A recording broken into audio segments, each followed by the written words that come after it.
प्रजनन दर कितना था जी? 4.3 2005 में।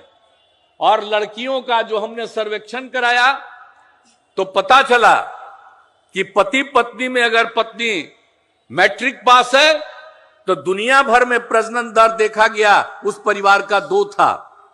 और बिहार में भी पति पत्नी में पत्नी मैट्रिक पास थी, उसका भी प्रजनन दर 2। और मैट्रिक से भी आगे पास है, इंटर पास से आगे है, तो देश का जो पता चला प्रजनन दर 1.9। और बिहार में वो सर्वे कराए तो देखा कि प्रजनन दर, अगर महिला पढ़ी हुई है इंटर और उससे भी आगे, तो प्रजनन दर 1.6।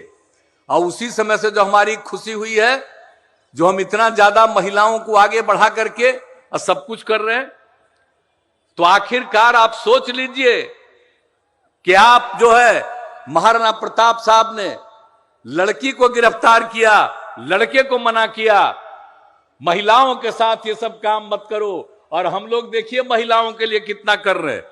अब मालूम है ना कि हम लोगों ने पंचायती राज चुनाव में 2006 में और नगर निकायों में 2007 में हमने महिलाओं के लिए 50% का आरक्षण किया।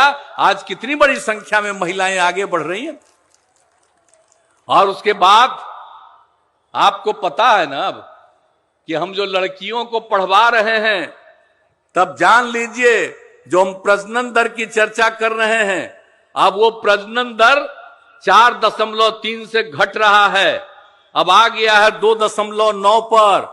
हम लोग पूरे चक्कर में हैं, ये काम होता रहेगा, सीधे वो 2 पर आसानी से आ जाएगा। लेकिन कुछ लोग कहते रहता है ना कि कानून बना के प्रतिबंधित करो कि एक परिवार में 2 से ज्यादा नहीं पैदा करेगा।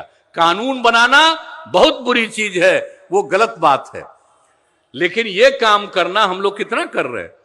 तो आप जरा सोच लीजिए कि अगर सचमुच आप महाराणा प्रताप के बारे में सोचिएगा तो समाज के हर तबकों का जो उत्थान करते थे, और वही सब काम हम लोग करने की कोशिश कर रहे हैं, तो आप समझ लीजिए। तो यही कहेंगे, खाली महाराणा प्रताप जी का के चीज को आप पर मत, लेकिन उनका जो किया हुआ काम है, हम तो इनको कहेंगे भाई कार्यक्रम को आयोजित कर रहे हैं, उसके साथ साथ उन्होंने जो सबके लिए काम किया और उनका जो सब लोगों ने साथ दिया, इसलिए इसके बारे में सब जगह एक एक गांव और एक एक जगह पर उसको छपवा के लोगों के बीच में करवाइए।